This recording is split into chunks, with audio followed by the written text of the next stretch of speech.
这是你们的小玩意儿啊。好的。我这有个大的，大的鸭脖子、骨头。鸭脖子，我都运不来，我吃2盒了。我看起来了。你快自己留着吧。我还做了个大保健。你快自己留着。收下吧。下次补送，下次再整买着。你都吃完了，你就别整了。有新的，有新的。我是塑封的。我是拿了个东西。不行，你东西大了不要啊。就这种给人家收花嘛。掏出来给你行不行？给你小玩意儿。花也不收，花也不收是吗？一会儿都不买啊。好。信可以。信啊。这边。今天咱。明天见，明天见，拜拜，明天见，再见，拜拜。一个手，拜拜，明天见，拜拜。要不我妈是全家，这个我不要了啊。这个还是宝，这个以为我手小了。小英了，辛芷蕾，怎么又是你？繁花首映晚宴上，胡歌和马伊琍在聊天，唐嫣在专心看表演，到了我们辛芷蕾。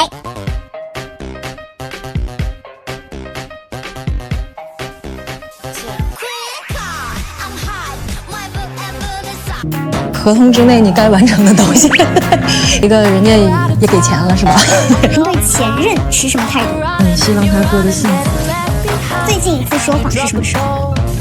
刚刚，我的脸不是很大，就是有点圆。以前我们拍《绣春刀》的时候，跟雷佳音在一起的时候，我的脸其实是特别小的。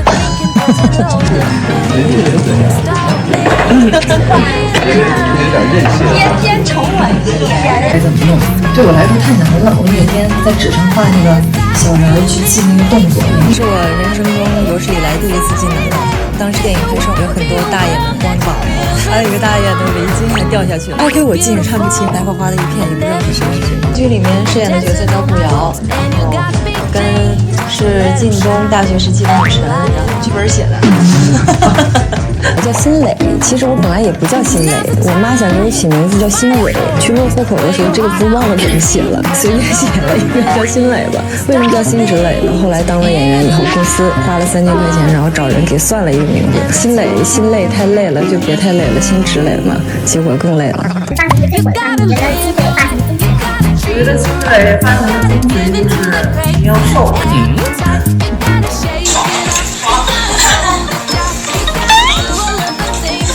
那你作为一个东北姑娘嘛，那演戏的时候是怎么克服这个东北口音？就没克服。什么叫厌世脸呢？就是要死不活的脸。如果他问我《繁花》里你最想演谁，我也一定是想演莉莉。在我的演艺生涯里，能有一部作品是王家卫拍的，会觉得没有遗憾的。我想通过我的角色告诉大家，真正美丽的女人是什么样子的。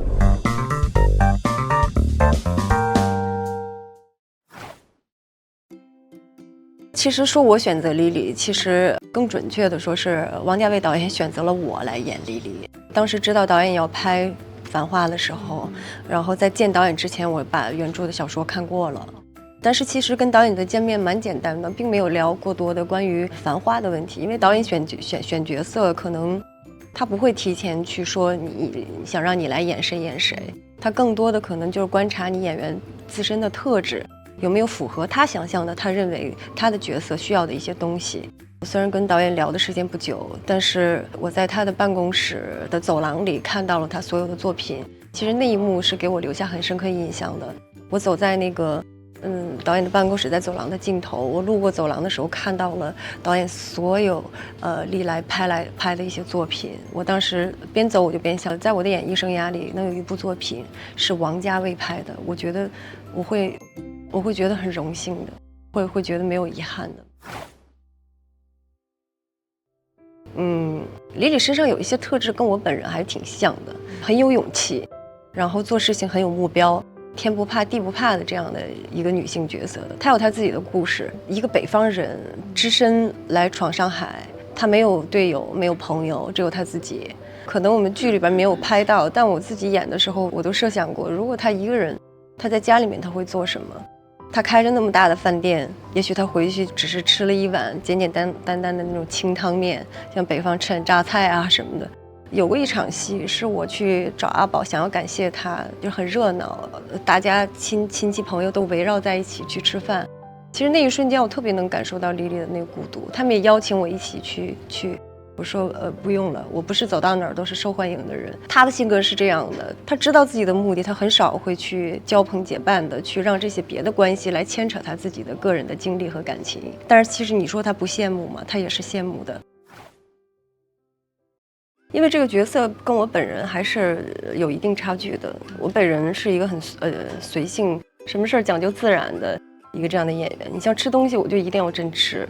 然后我要干什么，我就一定要是真的。但是李李不是的，就像我第一场戏，导演让我去吃火锅的时候，我一上来我就和饿了3天一样使劲吃。导演当时就喊停说：“李李不是这样吃东西的，你想一下，李李今天来是为了什么？他为了是促成这单生意，他会眼睛只盯着那几片肉吗？”我说那个时候才就明白了，其实他这个人物有他独特的一些习惯的问题，因为他更深层的心理的。一些重要的目的导致的他的形体是这样的。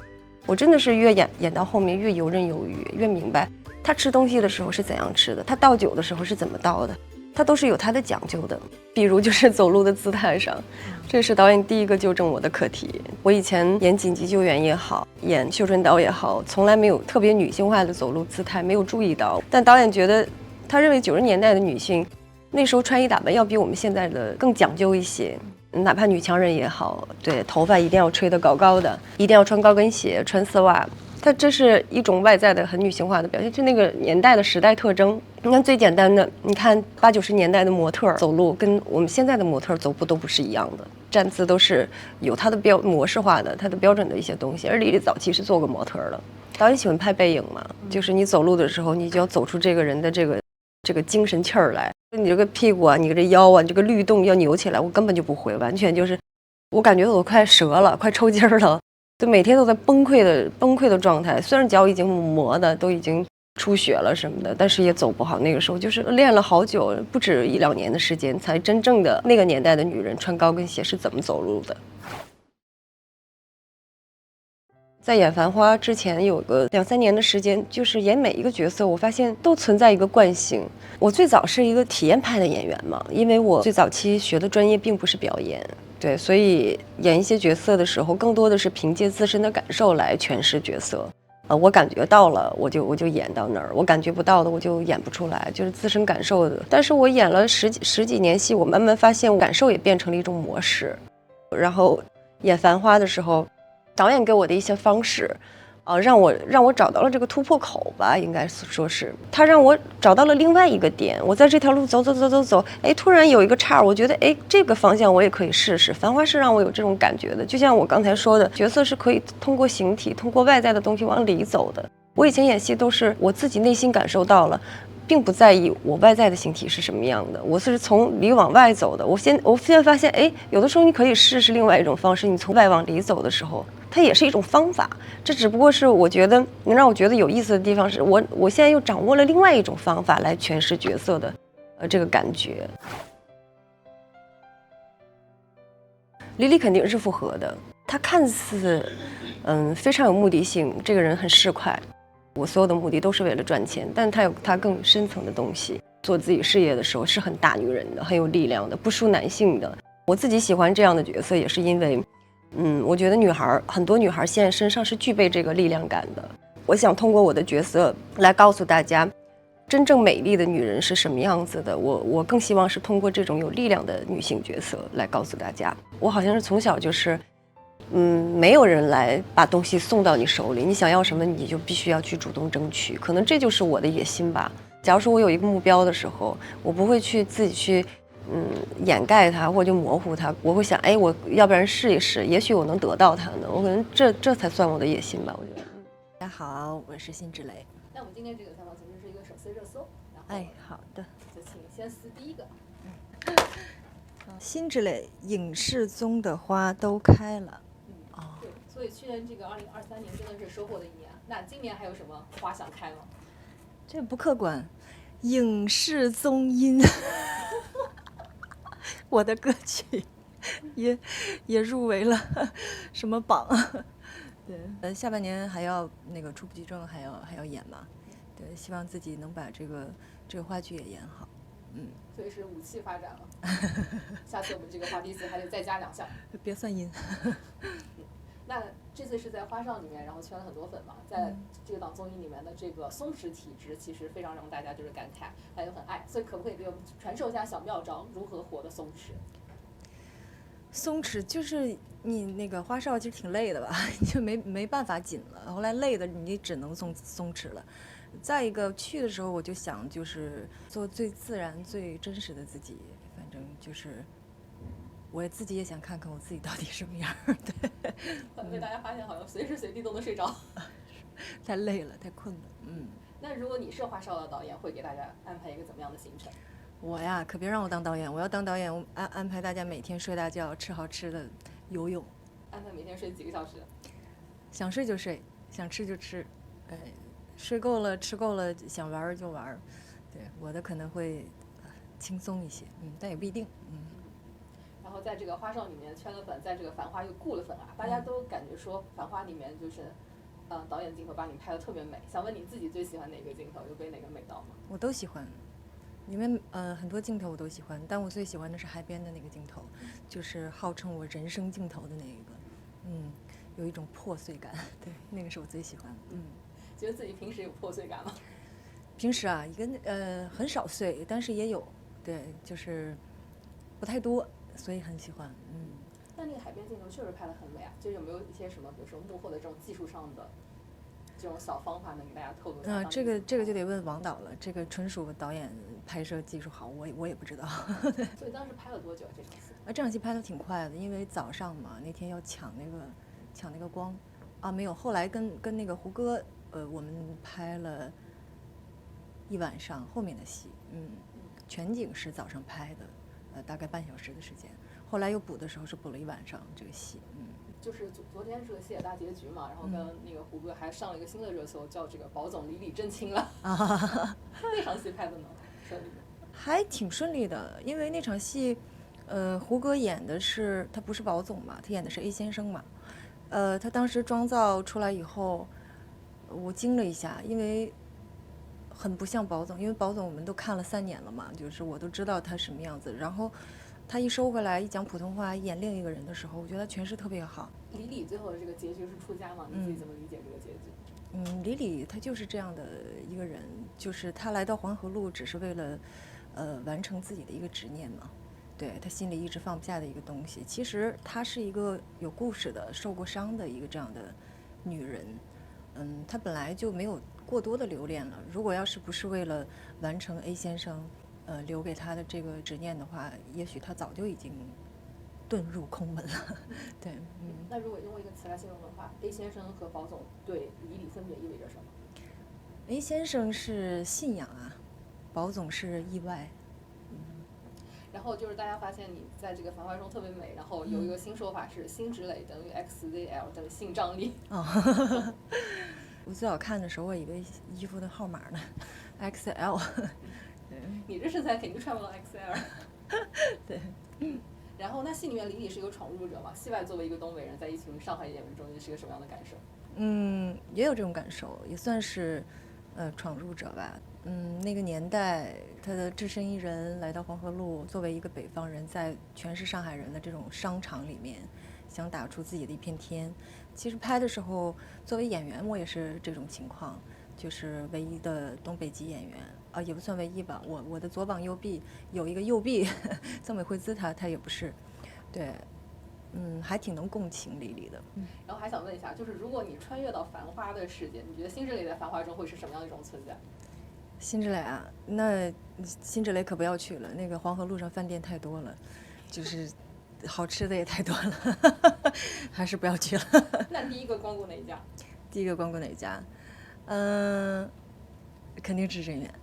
知珍园好多菜我觉得好新奇，都我是没有吃过，也没有见过，像《霸王别姬》啊、火焰大王蛇呀，都没有见过，没有吃过。除了今年的繁花之后的那个爆款庆余年第2季要来了，可以跟我们提前就是透露一下这一季的海棠朵朵会有什么样的变化吗？这一季的海棠朵朵呀，这一季的海棠朵朵深陷绯闻，希望大家期待一下，什么绯闻呢？看看吧。好，我们是第2个热搜。好。好，辛芷蕾别蛐蛐我。对，很多人可能看到这个热搜没有看懂啊，就是东北话科普大师先来给大家就是打个疑吧，这个词是什么意思？这个词的意思挺简单的，就是你假如像咱们在一个房间里有2个人交头接耳，你就会说是不是在蛐蛐我呢？别蛐蛐我，他就有这种就是不要在背后说我哟这种感觉。然后大家都说这个李李再风华绝代，也挡不住我姐一天一个小节目。所以一天100个小节目的辛芷蕾对此有何回应？辛芷蕾对李李某些层面上是有些亏欠的。白天李李立的人设，晚上李李立的人设，白天全让辛芷蕾给毁掉了。对，但挺好的，他们俩相辅相成，互补嘛。对，其实大家都非常喜欢你的性格以及语言风格啊，那可不可以用辛芷蕾的语言风格，就是教网友回应以下场合？第一个是过年被亲戚催婚。装听不见嘛，就闭眼睛睡觉。那第2个是过年被亲戚询问工资，睡觉。一步叫应对万变。吃，说不了话，都行。然后你每次发微博，就是评论区都会有喊老公或者喊宝宝啊，就看见这种你的心中的 OS 是什么？哎呀，喊啥都行，反正，也行。更希望他们喊什么？更希望喊什么都行。我觉得喊老公也行，喊宝宝也行，喊美女啊，喊李李啊，喊三姐呀、三凤啊，我觉得都挺好的。喜欢喊什么就喊什么。好，主打一个随性。我们第3个。对，过年回家也可以跟亲说，别蛐蛐我。我确实把它粘得太紧了。辛芷蕾自己人生的大女主啊，这个我喜欢。首先要问，怎么理解大女主这个词？掌控自己的人生，做自己想做的事儿，对自己的工作认真负责。对。刚刚也说很喜欢这个词儿，那自己觉得什么时候就是有开始觉得掌握了自己的人生？我一直都有觉得，好像是从最开始上学的时候啊，然后选择出道啊，我感觉自己一直在冒险，然后我冒的每一个险我都没有后悔过，然后大部分还成功了。所以我觉得还挺励志的。是自己人生的大女主。对，大家都非常，你现在就非常喜欢你给大家的感觉，就是又 A 又飒，这个性格是怎么形成的？就是东北女孩骨子里带的吧。对，也可能也就是像我妈。对，那其实最近也被发现，就是早期也是这个甜妹路线，会有一些甜妹照。所以就是看到大家又发掘了你的甜妹照，你自己的感受是什么？